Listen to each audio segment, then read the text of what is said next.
आपल्या जीवनाची गंमत कशी आहे बघा ना. कधी कधी आपण प्रवास करत असताना एसटीनं प्रवास करतो. एसटीनं प्रवास करत असताना कंडक्टर आपल्याकडं तिकीट मागण्यासाठी येतो. आपण कंडक्टरला 100 रुपये देतो आणि कंडक्टर आपल्याला 80 रुपयाचं तिकीट देतो.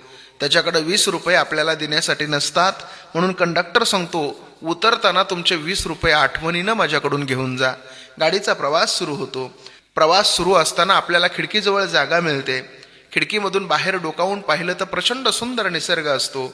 सगळं काही वातावरण बघण्यासारखं असतं. परंतु आपलं मन त्या वातावरणामध्ये रमत नाही, आपलं मन त्या निसर्गामध्ये रमत नाही. आपलं मन फक्त असतं ते कंडक्टरच्या 20 रुपयाकडे. तो कंडक्टर माझे 20 रुपये मला परत कधी देईल. शेवटी त्या गाडीचा प्रवास संपतो आणि आपलं स्टेशन येतं.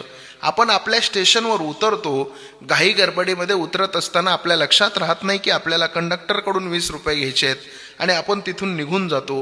पुढे गेल्याच्या नंतर आपल्या लक्षामध्ये येतं, अरे कंडक्टरकडे राहिलेले 20 रुपये तर मी घ्यायचे विसरूनच गेलो. तसंच आहे जीवनाचं. आपल्याकडं सगळं काही उपलब्ध आहे, आपल्याकडं सगळं काही उपलब्ध आहे. छोट्या छोट्या गोष्टीमध्ये आपल्याला आनंद घेता येतो, पण आपलं मन या गोष्टींमध्ये रमत नाही. शेवटचं स्टेशन येतं. त्या स्टेशनला उतरतो आपण, पण पुन्हा आपल्या लक्षामध्ये येतं, अरे जीवन जगायचं तर आम्ही विसरूनच गेलो. म्हणून दादा हो, जोपर्यंत आयुष्य आहे ना तोपर्यंत सुंदर जीवन जगायला शिका. माहीत नाही कोणाचा क्षण, माहीत नाही कोणाची रात्र ही त्याच्यासाठी शेवटची रात्र असेल.